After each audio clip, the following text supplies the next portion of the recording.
Good evening, everyone. Welcome. For those of you finding a seat, excellent to see so many people here on a wild and windy night, and I think it shows just how important this topic is, renewing democracy in a time of environmental crisis. Could it be a more apt time to have this as the topic for the MSSI Oration from Dr Rebecca Huntley. My name's Aaron Wood. I am the chair of MSSI, the Melbourne Sustainable Society Institute. I'm also the Deputy Lord Mayor of Melbourne and a founder of the Kids Teaching Kids environmental program. And so topics like this are dear to my heart, as I can see they are dear to yours. I want to acknowledge the country on which we meet here this evening and pay my respects to elders past, present and emerging, the Wurundjeri people of the Kulin Nation, and thank them particularly for all the work that they do in our community. And the fact that we have the oldest continuous culture in the world should be something that we are all proud of. And welcome to any elders who are here this evening with us as well. I'll mention that the event is being recorded. If you didn't notice as you were coming in, the cameras are up the back of the room. The event is being recorded.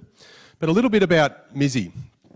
The Melbourne Sustainable Society Institute is really about maximising engagement and impact and recognising the contribution of social sciences and humanities to understanding and addressing sustainability and resilience challenges. But the breadth of the sustainability focus isn't just restricted to cities and climate change. It includes food and water, and we're funded to promote interdisciplinary research across the university and provide a key point of contact for external stakeholders. The absolute breadth of the research is quite staggering. Examples such as sustainable food systems, with the home of Al Gore's Climate Reality Project, focuses on urban resilience, bushfire prevention, homelessness, transition towns, and the importance of Melbourne's food bowl, and much, much more. And for me, the Melbourne Sustainable Society Institute is really sustainability in the truest sense of the word. So it's environment, it's economy, it's people, and it's place. And it's the engagement and impact piece as to why I'm so proud to be the chair of the Melbourne Sustainable Society Institute. But you're not here to hear from me this evening. We're really very lucky to have Maxine McHugh, and she's an honorary enterprise professor based in the Melbourne Graduate School of Education, the University of Melbourne. Her career spans both politics and journalism. In 2007, Maxine wrote herself into Australian political history as only the second candidate to have ever defeated a Prime Minister in his constituency seat.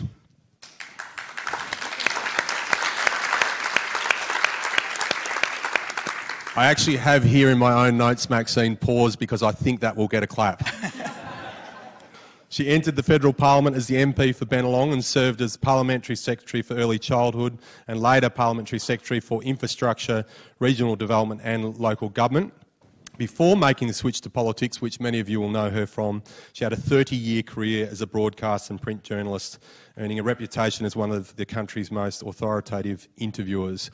So this evening, Maxine is going to take the role of moderator. We'll hear from Dr Rebecca Huntley, who will give the oration, and then Maxine will facilitate some Q&A where you'll get to put your questions to Dr Rebecca Huntley. So, with the MSSI Oration, Renewing Democracy in a Time of Environmental Crisis, can we give a huge welcome to Maxine McHugh.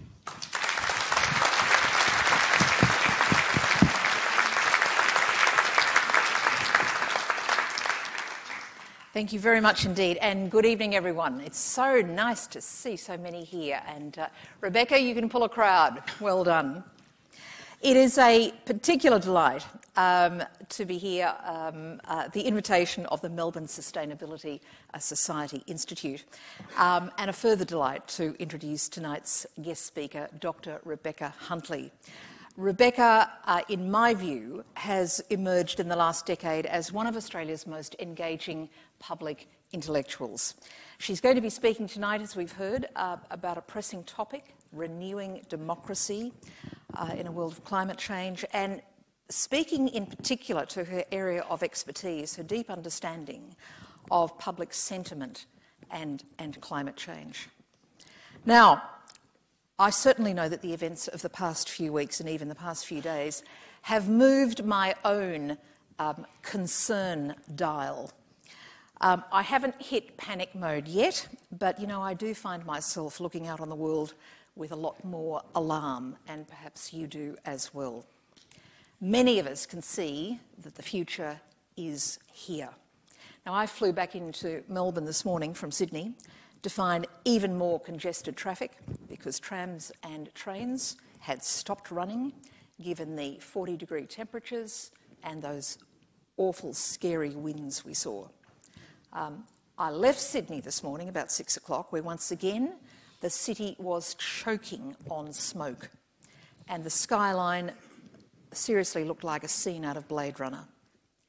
I spent yesterday out on the far western plains of New South Wales beyond Mudgee, which is normally beautiful country, but the land is bare and a sickly, dirty yellow colour. It's not even brown.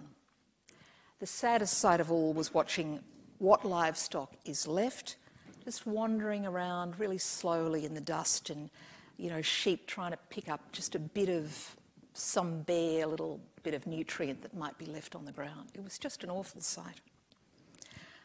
So this is probably the new normal, and how we adapt will be the measure of us and will represent our legacy to our children.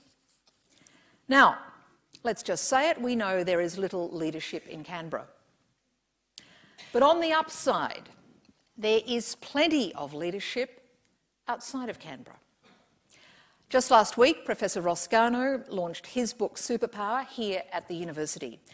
And Ross can be a bit gloomy in some of his prognostications, but Ross actually has presented a very upbeat view in this new book of the economic and social possibilities that can be grasped by Australia if we develop zero carbon industries, new zero carbon industries. By and large as well, when I look around the states, by and large the state premiers get it.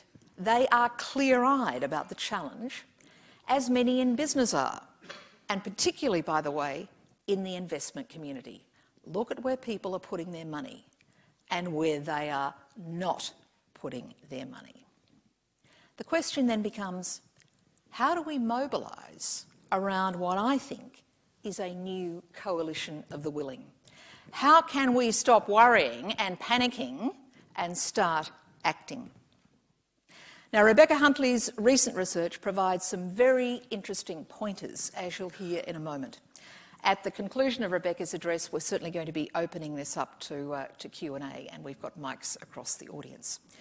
Rebecca Huntley honed her skills as a social researcher through her long association with Ipsos as director of the respected Mind and Mood Report. She currently heads Vox Populi Research as part of the Circa research group. Now, Rebecca is an acute analyst, as I've learned over the years, and I have always thought she has that most critical skill for effective researchers. She's a patient listener. She has a background that traverses publishing, academia, broadcasting and politics. She has a degree in law and completed her PhD in gender studies at the University of Sydney, but we won't hold that against you. Please welcome, everyone, Dr Rebecca Huntley.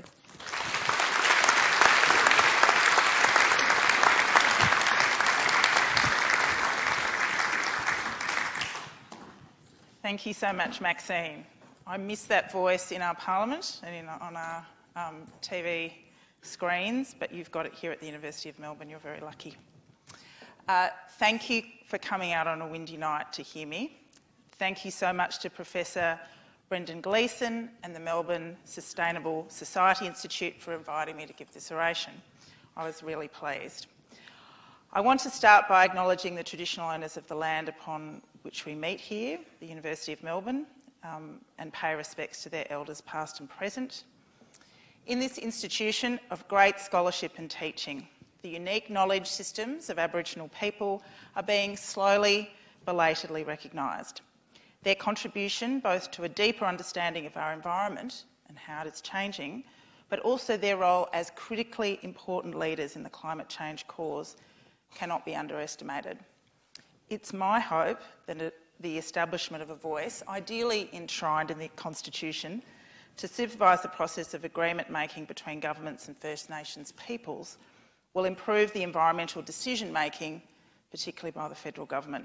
Such improvement is sorely needed when we look around the country and we see Aboriginal people fighting governments and companies for better protection for their ancestral lands from the impacts of climate change, land clearing and mining. My task this evening is to make sense of a situation that many of us must find bewildering.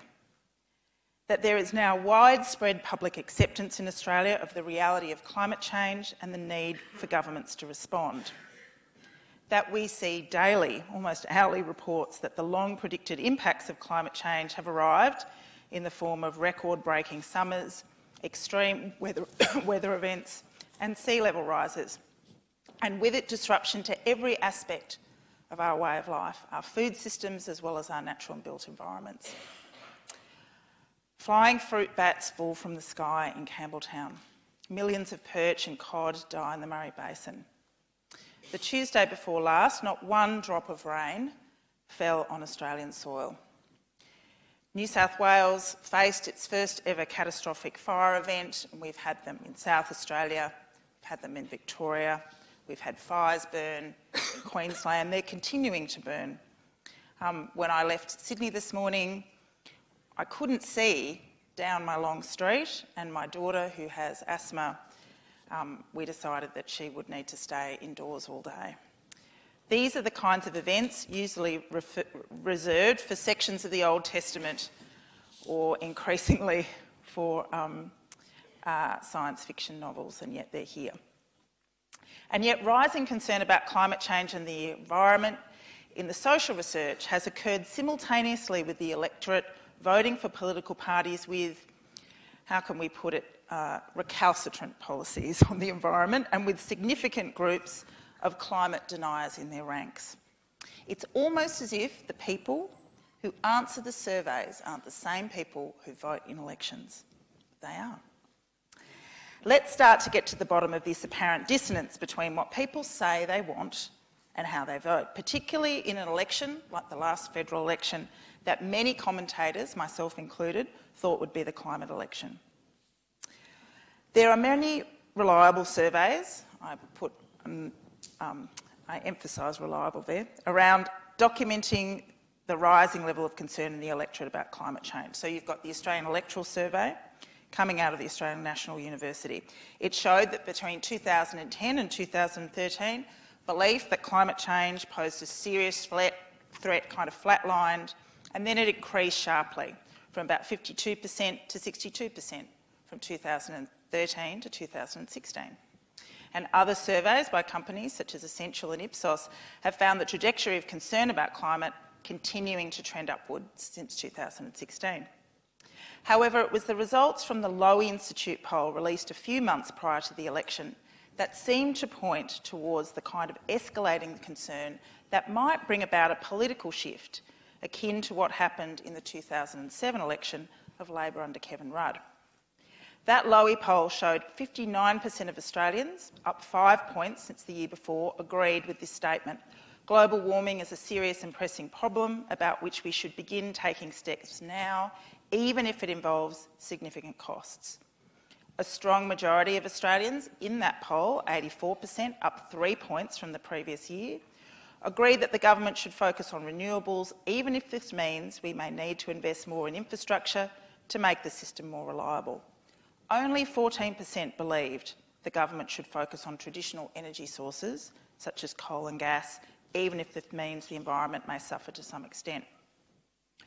The Australia Institute's Climate of the Nation study, conducted after the election, found similar levels of rising concern, 81% of us agreeing that climate change will result in more droughts and flooding, up from 78% in 2018, and 78% that will lead to water shortages in our cities, again up from 2018. Roy Morgan released data just a few weeks ago showing environmental issues are seen as the biggest problem facing Australia, up a whopping 17% since June. We live in a world where there's a lot of surveys, and all of the surveys, and I didn't include them all in here, coming out every week, show that environment is extremely important, and even not just in surveys but also coming up unprompted in research. So these surveys, while helpful in a general sense, only get us part way towards a deeper understanding of sentiment in the community on climate change. They are, and I say this as somebody who conducts surveys and makes a living doing so, they are of limited usefulness when thinking about two critically important issues. How do we tailor campaign messages effectively to people who are concerned about the environment but disengaged from the political system? And how do we translate this general concern, even though it's rising, into electoral gains for political parties with strong climate change policies? In order to get to this deeper understanding, I want to look at two pieces of research I haven't had a chance to talk about publicly until now. The first is a study that was commissioned by the World Wildlife Fund Australia, looking at both what happened in the last election and some qualitative work, which I'll talk about in a minute. WWF commissioned myself and Emilio Ferrer from Sphere Consulting to look at attitudes to a transition to renewables, specifically amongst Australians who didn't vote Labor or Green in the last election, but remained concerned about environmental issues. It seemed important both to WWF, and I was so pleased to do the research because it was important to me. I really wanted to understand what happened in that election with a serious look at the data. It was a pretty important prerequisite because there were a plethora of hot takes about why Labor lost the election, some of which were a bit dubious, I've got to say. So, I'm going to be a bit of a methodological bore here. I'm going to explain the methodology for this research. It's important to do it because you need to understand why we came to the conclusions we did, but how we looked at the data as we did. So it involved looking at what the last census data tells us about every electorate in Australia in terms of its demographics. So is it an electorate with more or less children per household than national average, higher or lower incomes, higher or lower education rates? Of course, we looked at location, so state and territory, as well as classifying each electorate as inner suburban, outer suburban, regional and rural. We then classified every single candidate in the 2019 and 2016 federal elections into two groups. So pro-environment, very broadly, comprising candidates who supported climate change policies which are an improvement to those of the coalition. Some would say that's a low bar, but anyway, and other, comprising coalition candidates and other candidates who supported climate change policies similar or worse than those of the coalition. So, furthermore, the pro-environment group was further classified into three groups: the Greens, the Labor Party and other pro-environment minor parties. And what we did is we analysed the swing between the 2016 and 2019 federal elections in each electorate, applying this classification of political parties, pro-environment and other. And what we found was that the 2019 election, pro-environment candidates obtained a little over 48% of the primary vote, and that result was 1.6% worse than in the 2016 election. This is significant because concern about environment has actually increased in that time. The performance of the pro-environment vote was worse in marginal seats, with a swing against it of 2.4%. The lowest pro-environment vote was found in Queensland, yes, Western Australia and New South Wales, where it obtained less than 50% of the vote. Queensland in particular only had a pro-environment vote of just over 38%. The most regionalised state in Australia, of course. The pro-environment vote was, unsurprisingly, low in rural electorates and regional electorates. Furthermore, the analysis found, and this is what's concerning for the Labor Party, the pro-environment vote was low in poorer electorates, electorates with older voters, electorates with more children per household than average. Think about that. Electorates with lower Year 10 completion rates and electorates with lower tertiary education rates. Now, of course, an approach like this has its limitations. It's actually impossible from election data to conclude the reasoning behind why people vote. given it's determined by many factors. Exit polls, in my view, can't be relied upon. And even if you ask people now in focus groups why they voted the way they did in 2016, they may not be able to give you an accurate answer. There's a lot of revision of history when people think about why they voted a particular way. But for me, this analysis helps to highlight the profound challenges those of us involved in climate change communication and advocacy face. Poor Australians, young families, people living in rural and regional areas, Australians in a vulnerable position in the labour market, these are the cohorts who are and will be hardest hit by climate change. This signals a failure to communicate the full extent and urgency of climate change to the people who should care about it the most. The second piece of research worth looking at is the ABC's national survey, Australia Talks, not the TV show and the app thing that was on earlier this week. I have to mention that, it's important. I was actually involved in the national survey that that was the first phase of Australia Talks, which was conducted in June this year.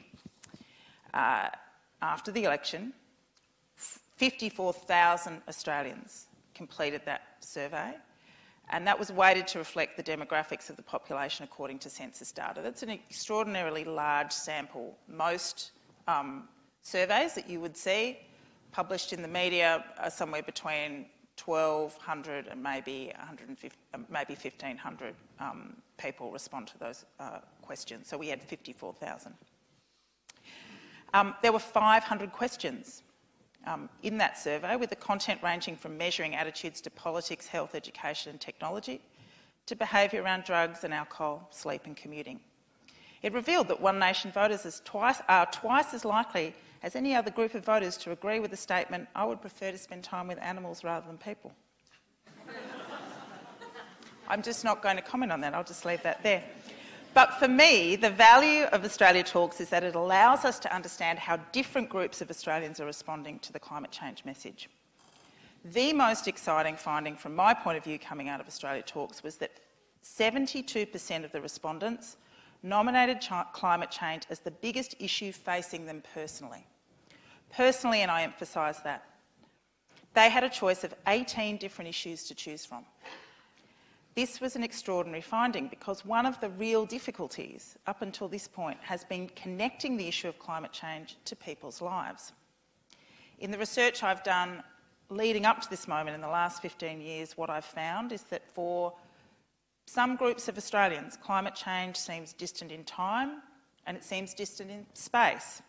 It's something that will maybe impact future generations or communities in low-lying islands in the Pacific. So this personal aspect was really significant. The survey also asked about 26 specific issues, like which ones are most important to you as in terms of which you think are the biggest problems for Australia. And water and environment were at 89% and 81% respectively, but behind household debt and cost of living at 90%. So we are constantly told by political pundits that while voters say they are concerned about climate change, they narrow their scope of concern when they vote, with cost of living and debt, or whether or not you like the leader or not, trumping any concerns about the environment at the ballot box. Of course, life is going to get more expensive the less we do now about climate change, so there's an opportunity to connect cost of living, our standard of life, our way of life, with climate change, but I'll talk a bit more about that later. Australia Talks also asked participants the extent to which they agreed with a series of statements on climate, and 60% agreed that it was a serious problem requiring immediate action, and 24% saying there's enough scientific evidence about climate to require some action. It also really drew a line through that really kind of disingenuous argument that we shouldn't do anything, Australia shouldn't do anything until China and the US act.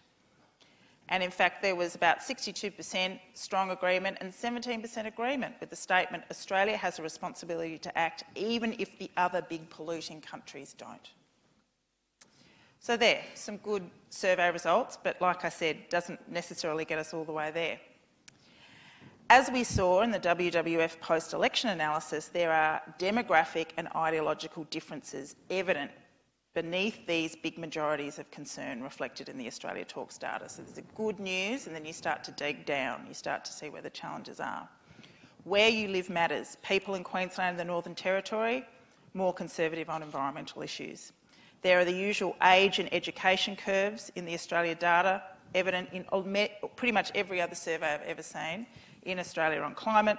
The younger you are, the more educated you are, the more concerned and alarmed you are, the more supportive you are of immediate action.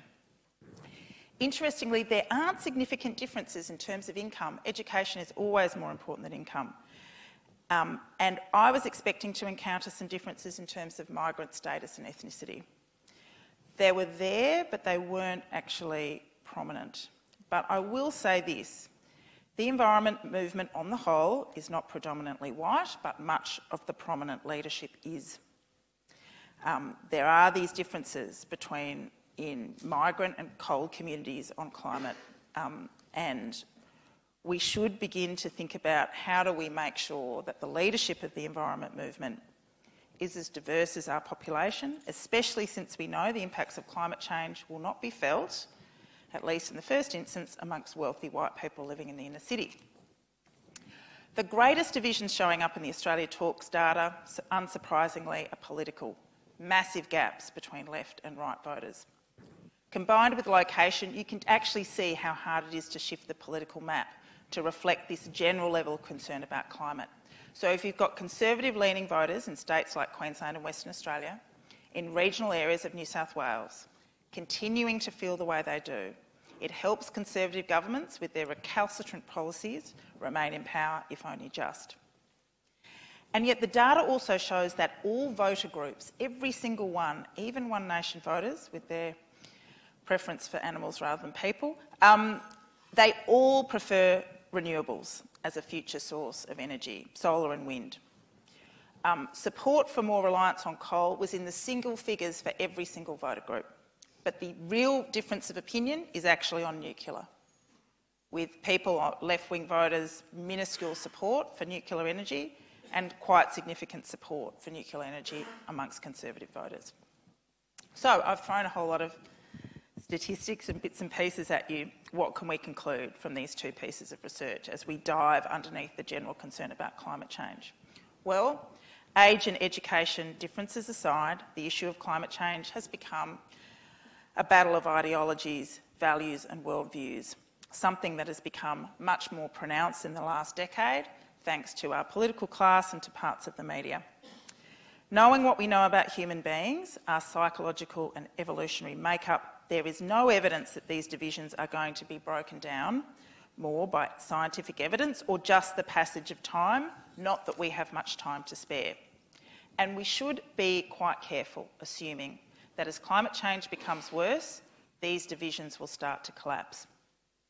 American journalist Nathaniel Rich wrote a fantastic book called Losing Earth, which talks about the decade where we could have dealt with climate change, which is basically the 1980s in the United States. And he writes, "Disasters alone will not revolutionise public opinion in the remaining time allotted to us."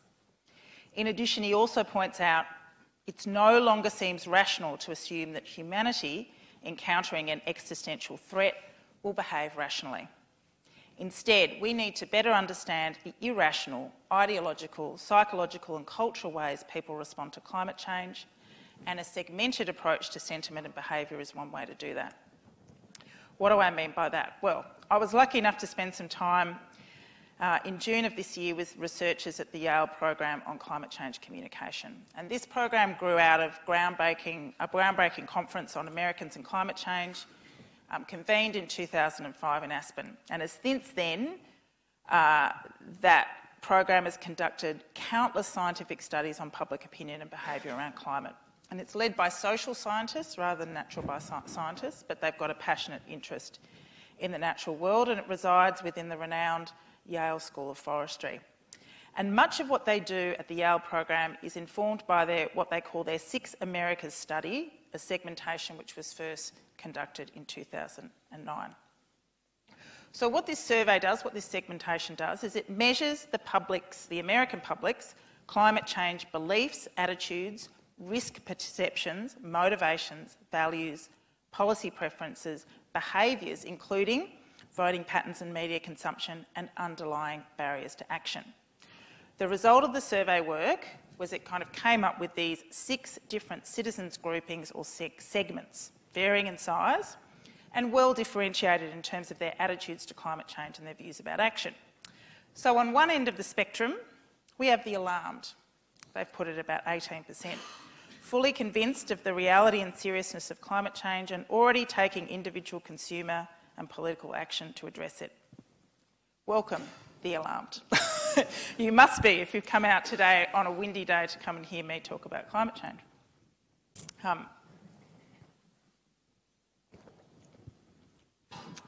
The actual largest segment is the concerned, which they put at about 33%, who are also convinced that the globe is warming and that it's a serious problem, but have not yet engaged with the issue personally, including not always voting for political parties with strong climate policies. There are 3 other groups, the cautious, the disengaged and the doubtful, representing different stages of understanding and acceptance of the problem, and none are actively involved. And finally, the dismissive, 7%. Very sure that climate change is not happening, actively involved as opponents of a national effort to reduce emissions. Some of them are in significant positions of power in government, industry and the media. As someone who's spent about 15 years listening to Australians talk about climate change specifically and the environment more generally, this kind of segmented approach coming out of Yale kind of immediately resonated with me. It made sense. The qualitative research I've done over my time as a researcher has revealed the extent to which attitudes about climate are informed, not necessarily about an understanding about science or appreciation about science, but an understanding by worldviews, values, political identification, social and cultural conditioning and gender identity. So I contemplated this 6 Americas study and I started to think about all my climate change work, so all the work I do for NGOs and other organisations on climate. And indeed, any time that I listen to any focus group or look at any survey about climate messages in reference to these kinds of segments. And in doing so, the task of the climate change movement was taking shape in my mind. We need to increase the alarmed cohort, absolutely no doubt, but we also need to develop and hone their skills of talking to others not of the same mindset. And we also need to provide them ongoing social and emotional support, as many of us, struggle with feelings of grief, dread and burning anger about what's happening to the planet and the response of many of our political leaders to the problem. We need to shift more of the concerned group, that's the largest cohort in the United States but also in Australia and in many other countries in the world, into the alarmed group. We need to find a way to convince the cautious that urgent action is necessary, and this, very difficultly, often requires language that isn't fraught with tones of crisis and emergency because, in my experience, and I'll explain, presently it can backfire. We need to engage the disengaged. Now, that's probably the hardest task of all. Not necessarily through the issue of climate change per se, but by building their faith that our democratic institutions are capable and our elected representatives willing to do something about it. The doubtful may well be brought along in attempts to convince the other groups, if not with the science and the extent of the threat, but with the solutions to the problems, namely the opportunity for Australia to become a renewable energy superpower. And finally, and I say this with no trepidation whatsoever, we need to drive the dismissive group out of positions of power in our government, stop the flow of their donations into our political parties, and find smarter ways to engage with them in the media, including social media. There is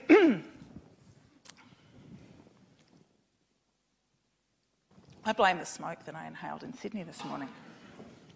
It's still there. So there actually is an Australian version of the 6 Americas study which is worth looking at very briefly now because it's really excellent. It was led by Donald W. Hine from the University of New England and colleagues from that institution and Griffith University. And they took a kind of similar approach to the Yale study and came up with 5 groups, which are pretty much the same as the Yale groups without the disengaged group. It was conducted in 2013, and that's a long time ago given what's happened then both politically and atmospherically. However, the Hein approach is highly valuable because what it does, even more than the oral approach, is it takes into account a much broader range of cognitive and emotional factors that underpin human responses to climate change. One of them is, how close do people feel to climate change effects? Do they see local manifestations or not? And do they identify them as being connected to climate change? Do they feel an emotional connection to nature? How much do they trust climate change authorities or authorities in general? And how much do their self-reported feelings of shame, guilt, anger and fear condition them to respond in certain ways to the climate change issue and remain open or closed to solutions? So these are now the questions I asked myself in the process of developing, conducting and analysing any research on climate change, whether that be qualitative or quantitative.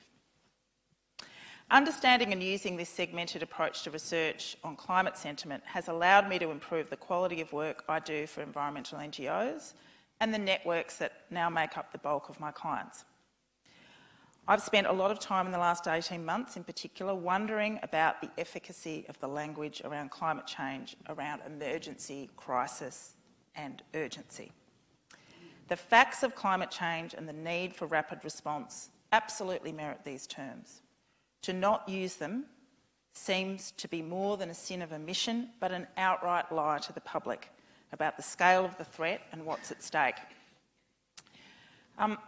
The notion of kind of a total war has been used as a concept to reflect the level of social change and collaboration needed to respond to climate change. In my quarterly essay earlier this year, I evoked this image myself and I wrote, "The hard and urgent task of placing environmental concerns at the centre of our democratic project requires more than just new laws and better enforcement, more solar panels and less plastic bags. It requires a whole-of-society approach to addressing the climate crisis, the kind of mobilisation of people and communities, assets and resources, governments and infrastructure, usually reserved for a world war." Going back to those segments, those in the alarmed group feel more than comfortable with this war-footing message. The dismissive, those who we would normally describe as deniers, are also strangely comfortable with this language. Not because they agree with the position, but because they believe and fear that climate activists are agitating for a reorganisation of the power structures in our society via this complete mobilisation. Both groups are temperamentally, or whatever you would say, kind of psychologically, more comfortable with conflict than other people. And interestingly, more on the cynical scale than the optimistic scale. We're going to go down that direction as well. Some of the concerned group respond well to messages of urgency and others not so well. But for those who are disengaged and cautious, I've seen how the language around crisis and emergency can actually turn them off and away from engagement with climate change and actually make them less concerned and more critical of attempts to address climate effects. I observed this quite clearly in the second stage of the work I did for WWF on renewables and the transition away from coal. We conducted a number of online focus groups with men and women in outer suburban Brisbane, Sydney and Melbourne. I really wanted to focus on those outer suburban areas because, as we saw in the election analysis, they, particularly in marginal seats, really swung away from those pro-environment candidates. For these groups, we recruited people with lower levels of formal education, self-identified swinging voters who had not voted Labor or Greens in the 2019 election, but described themselves as concerned or somewhat concerned about the environment. So we really wanted a mixture of concerned, disengaged, cautious and doubtful voters living in outer metropolitan areas. And of course, as the outer metropolitan areas of all our big cities are, ethnically diverse. While there was a spectrum of attitudes to climate change, energy and politics, there were some really common findings across these groups. These men and women had a strong sense of national pride. They were patriotic and optimistic about this country. How good is Australia? Pretty good.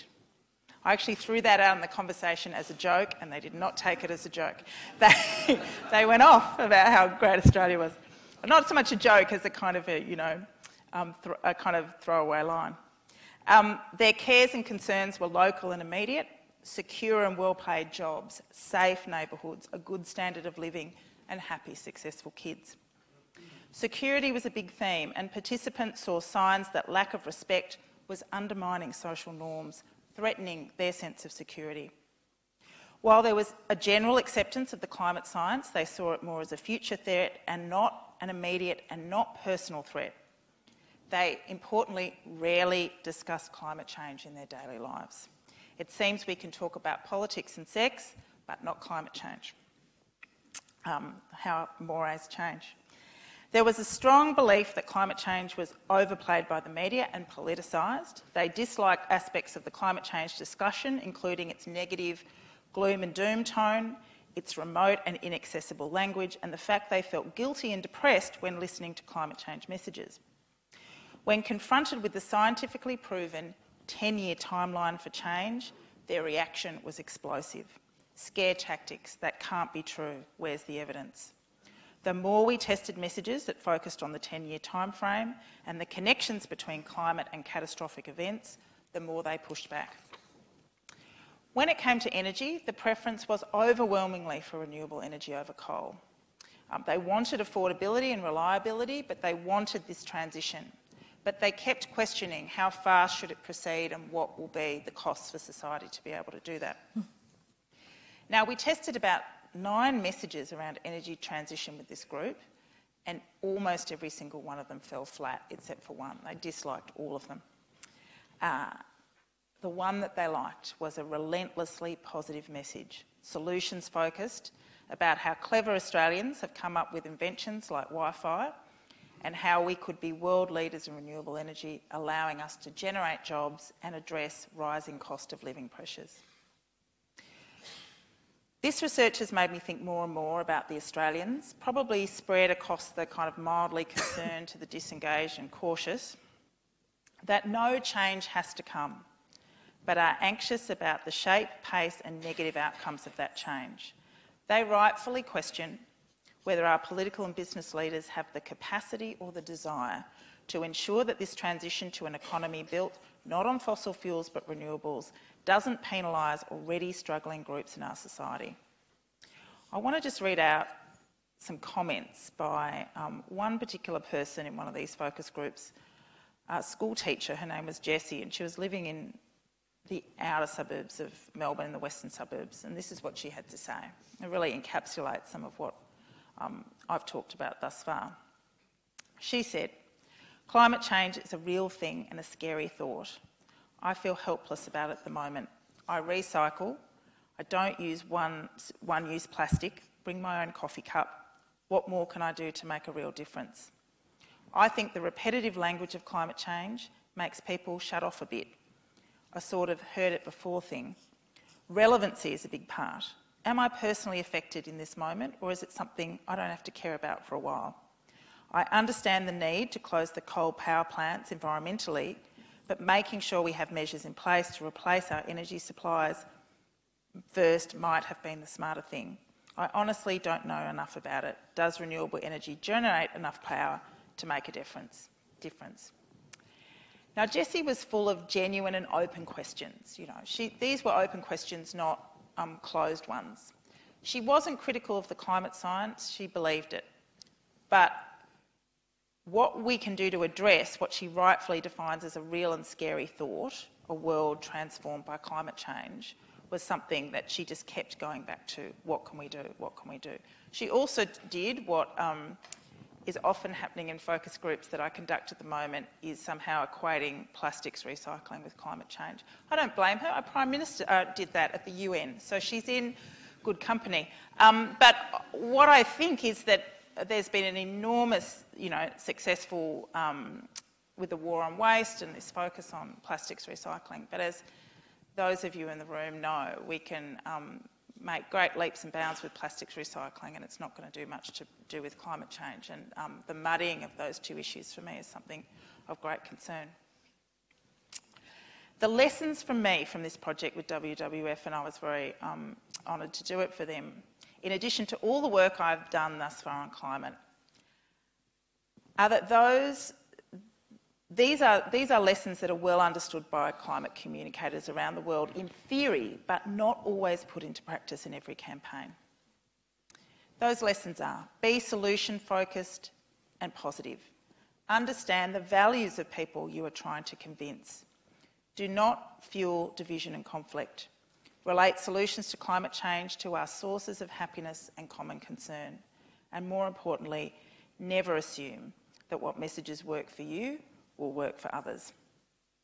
These are just some of the principles for communicating on climate contained in what I have to say is the must-read book by UK activist George Marshall. It's called Don't Even Think About It. It was published in 2014. He's one of the leading experts on climate change communications globally. He argues that climate change contains none of the clear signals that we require to mobilise our inbuilt sense of threat, and that one of the limitations of a narrative built on either the war metaphor or those on crisis and emergency is that they can be overwhelmed by negativity, pessimism and conflict. He argues, and I agree, that the challenge is how we activate cooperative values rather than competitive values. Stress what we have in common, namely secure and well-paid jobs, safe neighbourhoods, a good standard of living and healthy, successful kids, the desire for security and happiness, whatever that might look like for different groups of people. I've just got two things I want to conclude on before we go to the rigorous questioning.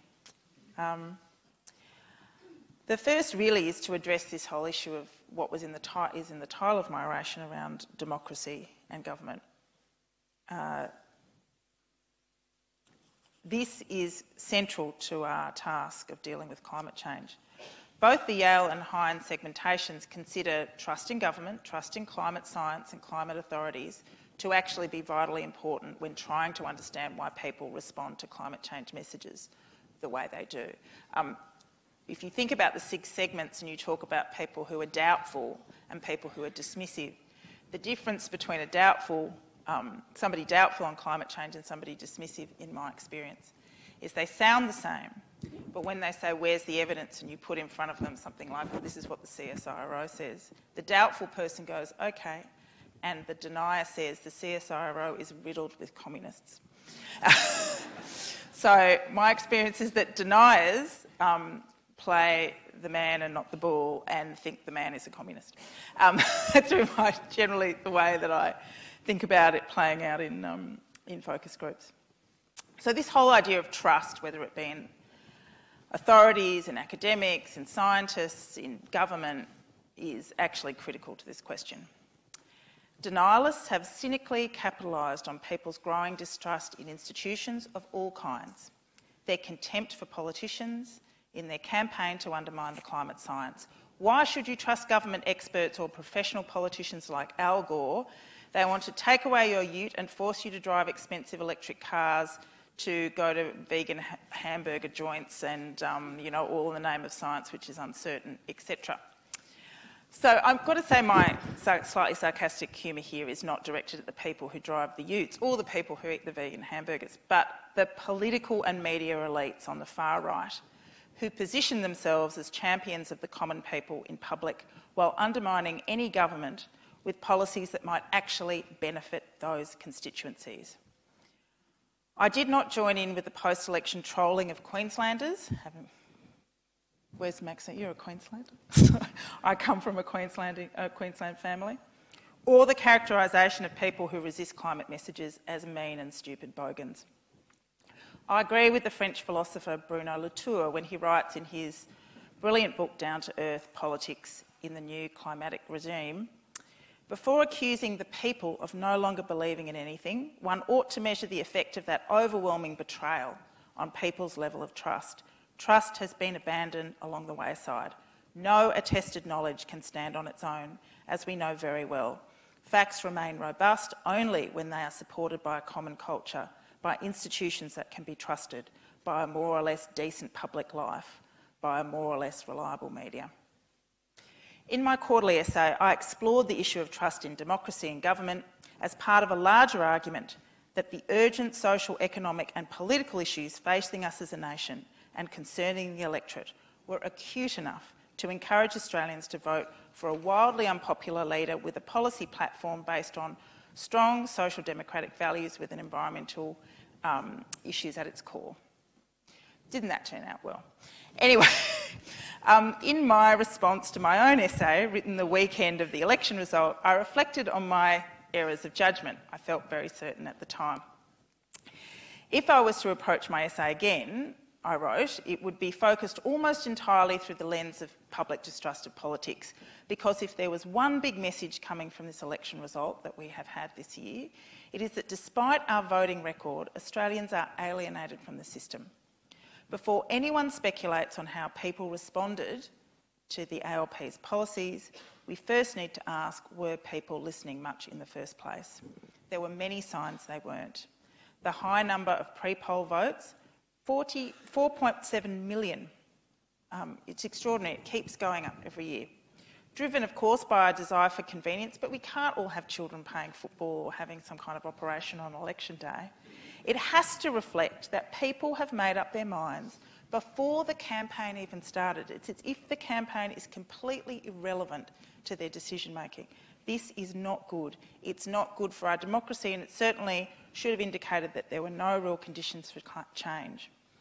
The conclusion I drew in my QE response was not that Australia is no longer progressive or no longer cares about equality or climate change or is becoming like America, or indeed that all social research lacks credibility. The conclusion is that the lack of trust the electorate have in politics have undermined their belief that structural reform, whether that be economic, social or environmental, is not something that can be delivered by the current crop of politicians running the show, by a political class that thinks it's okay to have Aldi bags full of cash in the office. While rebuilding our faith in the political system is a long and arduous process, I want you all to take heart. This is my optimistic bit. I've got a couple in here. I don't want people to leave unhappy. We in Australia are well positioned to do this. Support for compulsory voting, interestingly, remains strong despite peak cynicism, and all the research continues to show that Australians favour a central role for government in our lives. In fact, if our governments get their act together to deal effectively with climate change, this could do much to build trust in the community that they have our best interests at heart, both in the short and the long term. It could do much to help boost our flagging democratic spirits, particularly amongst the younger generation of voters, who can only remember the revolving door of Prime Ministers, many of them undone over climate and energy policies. I spoke earlier about the need to find ways to shift those in the large concerned segment into the alarmed cohort. And I have an anecdote to share with you in conclusion about this, about how this can happen, not from any research report or academic study, but from a moment in my own recent past. On December the 1st, 2018, I woke up, I made myself a cup of coffee and I turned on the TV. I switched straight to my favourite early morning news and current affairs show, ABC, and saw hundreds of teenagers skipping school and protesting in the streets about climate change. And they were holding these handmade signs with slogans that span from the serious and angry to the humorous and profane. There are no jobs on a dead planet. Act now or swim later. You're burning our future. And my favourite sign of the protest: why should we go to school if you won't listen to the educated? As I sat sipping my coffee, I thought to myself, well, good on those kids telling the powers that be, that older generation, they need to do more about climate change. And then it hit me. At almost 50 years of age, I'm part of that older generation, part of that generation with a platform and a voice some of these young people don't have yet. It was at that moment as if those teenagers, their signs both funny and dramatic, were speaking to me. Do something. And just then something shifted inside me, a sensation hard to describe, and yet I can recall it now with clarity. It actually felt physical. I felt like they were telling me to do something. And so I made a decision at that moment to make my work, my life as a parent, as a consumer, as a citizen, in every decision I make about the research jobs I will accept, about the energy that I will have in my house, about the transport that I will take, about the food that I will eat, and about where I will invest my superannuation as a response to these kids. Looking back at this moment as a social researcher rather than as a person, what's obvious to me and fascinating is that watching these young protesters on the street didn't mean I suddenly believed the climate consensus more. than I did the day before. But it's clear that environmental concern was not actually at the centre of my worldview. So I'd registered it rationally but not emotionally. And so this transformative moment, the moment I tipped from concerned about climate change to genuinely alarmed about the threat, didn't happen because I read an ICC report or sat through a presentation from a climate scientist about CO2 levels. I reacted to a crowd of children holding up signs in the streets. Girls, and the movement is often led by girls, were only a few years older than my eldest daughter, and suddenly it became very personal. That I can make a contribution to this movement, probably the most important in our history, is such a relief to me and helps me manage the angst that overwhelms me from time to time in the night as I ponder how best to equip myself, my children, my community, our nation for the challenges already on our doorstep. Now comes the final, the inevitable, the all-important call to action for those people in the room. I think for those of you, what I hope, what I say would be your first task, my first task, is how we maintain our enthusiasm and optimism, which includes our own mental health and well-being, as we move deeper into a climate change affected future. We can protest, we can change the terms of our super fund, install solar panels, vote for parties with strong climate policies, or any climate policies really. And one of the most important things you can do, is understand why people who aren't like you feel the way they do about climate change and learn to talk to them effectively. What we need are thousands, millions of everyday conversations about climate change. That will help enlarge the ranks of the concerned, engage the disengaged, and make the cautious more convinced of the need for action. This will then expose those who dismiss both the science and the solutions, the denialists, who are today a minority, albeit a powerful one, as what they are, out of step with the rest of us, determined to put our collective well-being and our way of life at risk. We must not let their voices be the loudest in the public arena. We must create a chorus of different communities, united in asking, indeed demanding, that we act now to preserve a livable world and a viable future. Thank you.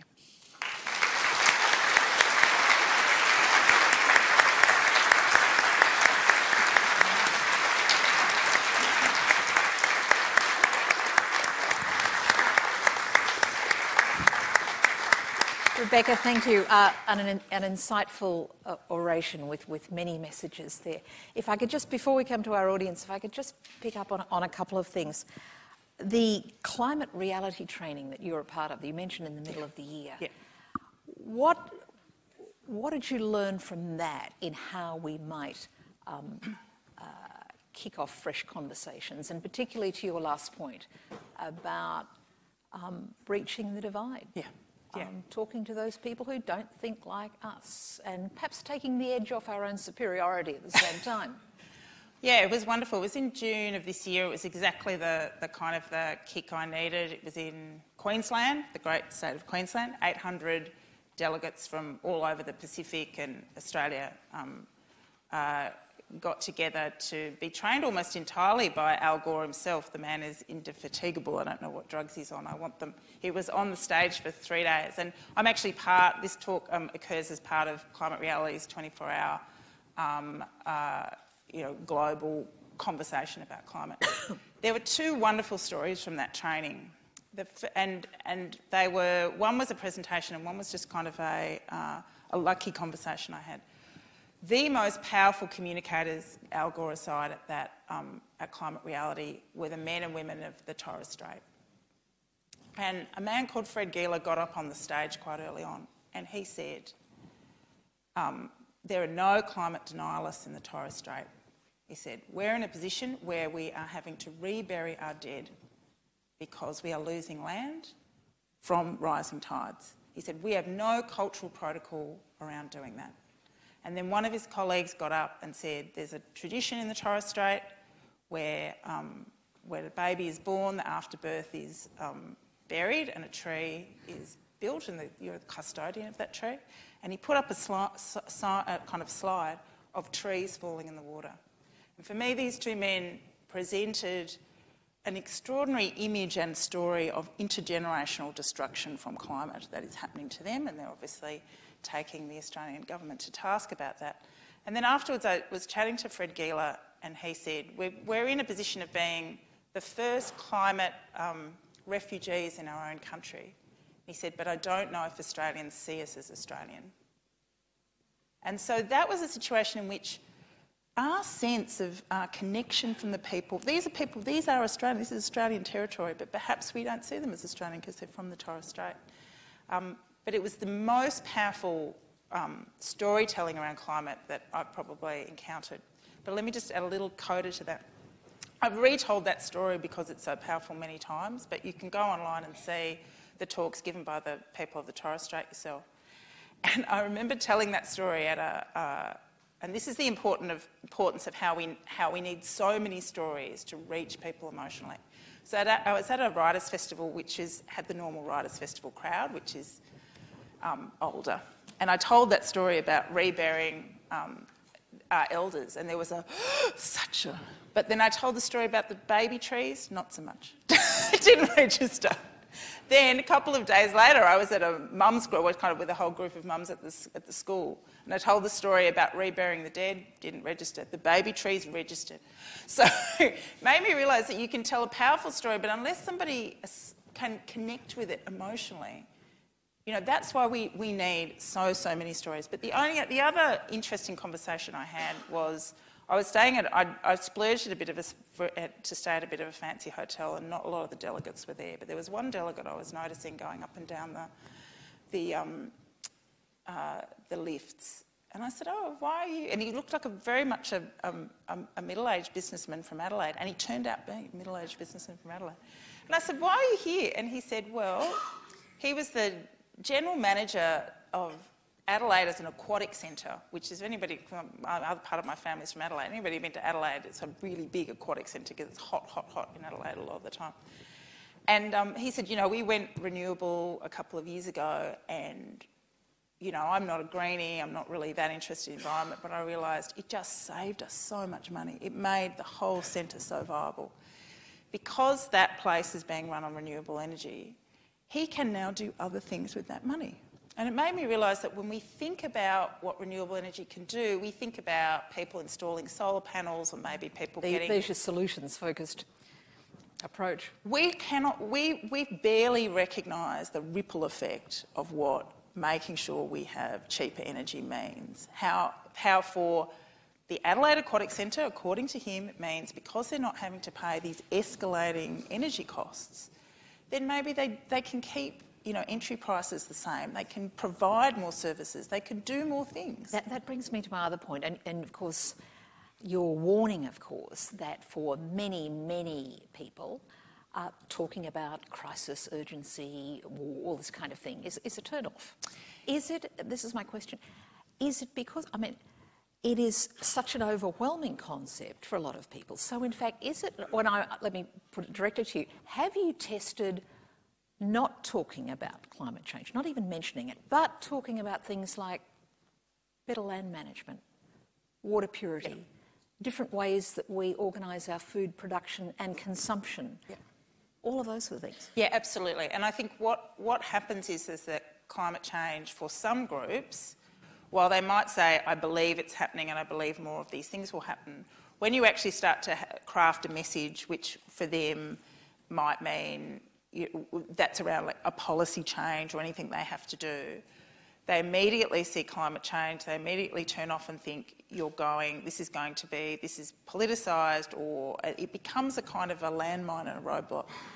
And let me give you an example. It's not an Australian example, but it's a fantastic American example that I encountered when I was at Yale. I was talking to this woman who did some work with a kind of heritage environmental organisation called the Audubon Society, which is a bird lovers society. Any bird watchers in the room? Love bird watchers. So this is a society that's been around for 100 years. And they had done some work. They wanted to mobilise these quite old, relatively conservative bird watchers around climate change to actually get them to be politically active to preserve these habitats for birds.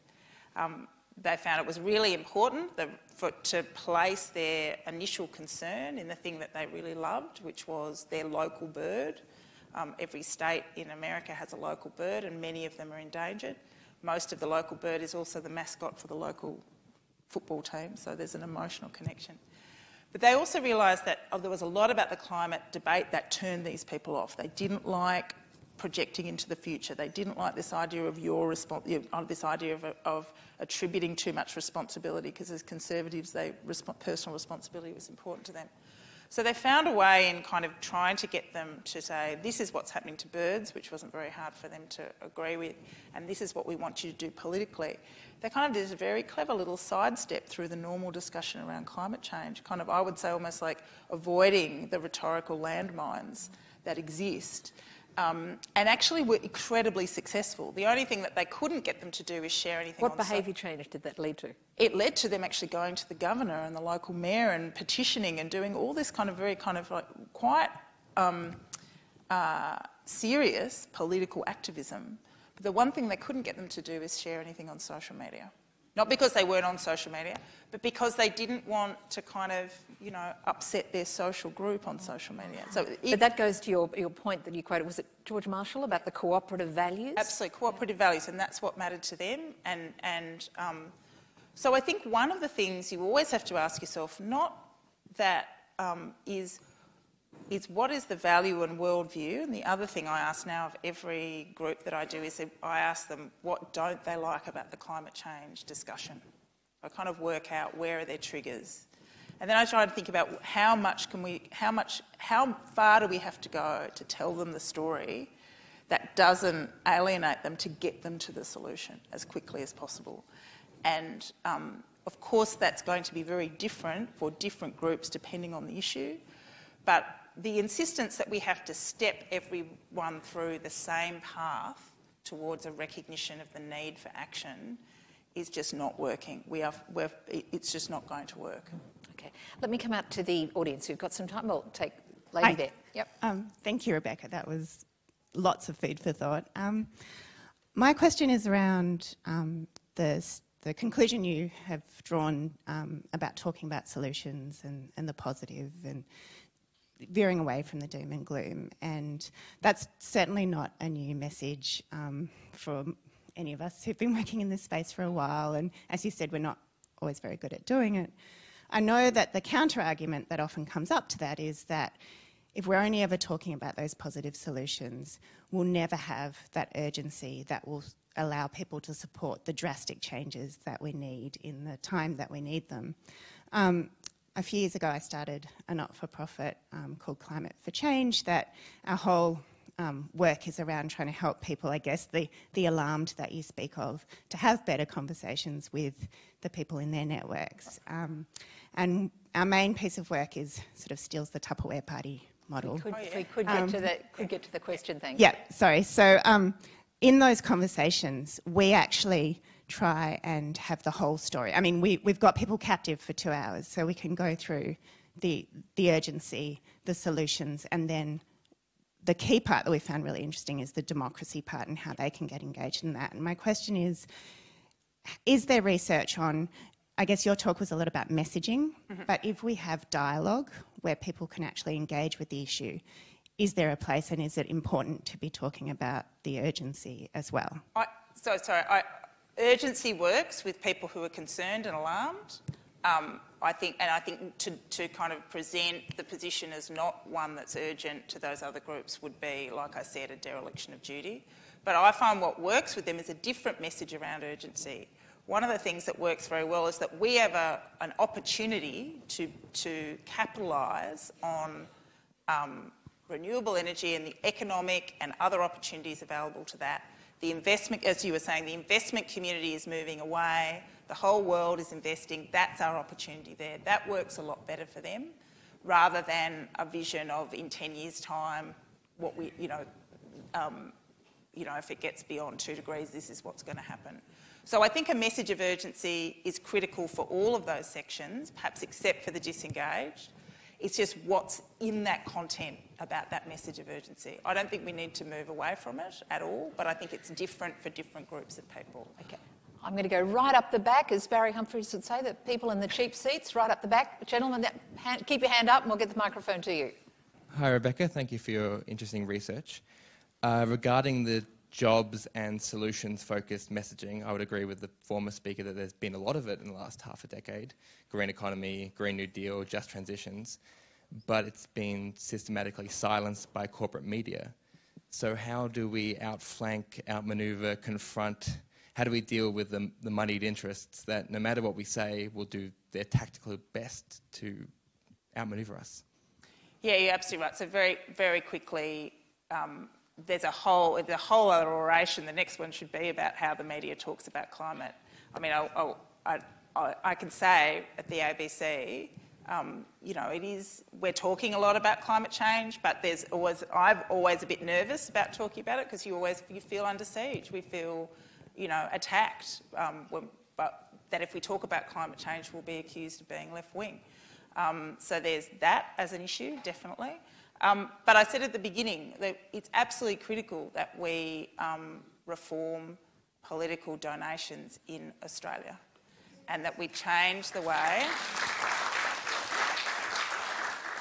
and that we have, because that is the only reason why, one of the main reasons why the fossil fuel companies have their stranglehold on the Conservative side, not just the Conservative side, but parts of the Labor Party as well.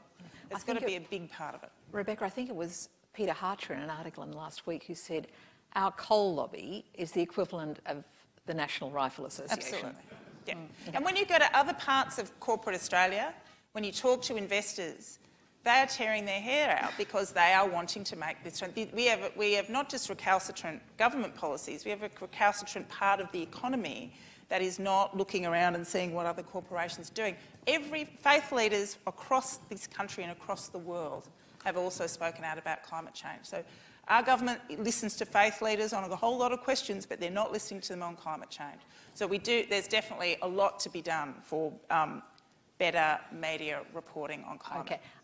We haven't had a question from that side of the room. Okay, and this will have to be the last one, I'm sorry. I'm happy to stand around and answer questions when everybody leaves. Yeah, okay. And lady at the back, that's right. Hi.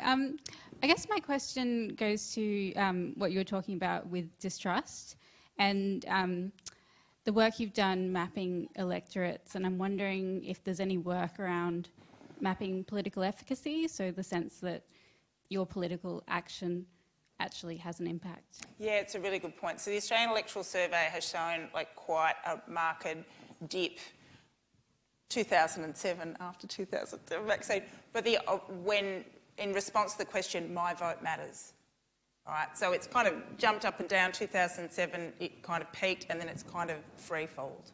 So, and there are obviously some groups that feel that more acutely. I mean, interestingly, younger people feel that their vote matters, and that there's a real kind of trust deficit in younger generations and older generations, which may be why we're seeing some forms of activism like the climate strike work, because they're kind of deciding, well, okay, I'll get a vote, but perhaps nobody's going to listen. So there are definitely groups that are there are pockets of I suppose acute democratic despair in our community, and again, we just need to. That is not easily solved, but reforming political donations, federal ICAC, and also I think part of it too, we have a role to play as well in that. About being a little bit careful about saying that all politicians are corrupt and all politicians are terrible. Not all of them are. Some of them are trying to do a good job. Some of them are doing a terrible job. But some of them are trying to do a good job. So for us also to talk up the good parts of our democracy and get as involved as we possibly can. I think I might be preaching to the converted if you're all here about getting involved in democracy anyway. But Rebecca, let me thank you very much. Could you please show your appreciation for Dr Rebecca Huntley?